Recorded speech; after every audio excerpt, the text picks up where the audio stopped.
আজকের মজার গল্পটি গোপাল ভাঁড়ের তত জয়মুদিরেত।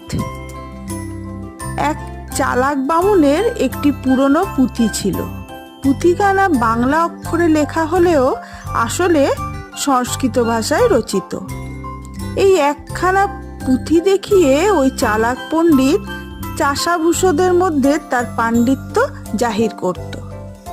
একদিন পথ চলতে চলতে তার ভীষণ খিদে পেল। পথের পাশেই হাট। সে হাটে ঢুকে দেখলো বেশ বড় ফুটি হাটে বিক্রি হচ্ছে। বামুনের ট্যাকে মাত্র একটি আধলা ছিল। ওই একটি আধলা দিয়ে সে এক বিরাট ফুটি কিনলো। ফুটি কিনে সে ভাবলো গুড় ছাড়া ফুটি খাওয়া যাবে না, এই ফুটি কেনা খুব বোকামি হয়েছে। সে তার সঙ্গের পুঁথিখানার প্রথম পাতা খুলে দেখলো, তাতে লেখা রয়েছে নারায়ণং নমস্কৃত্যং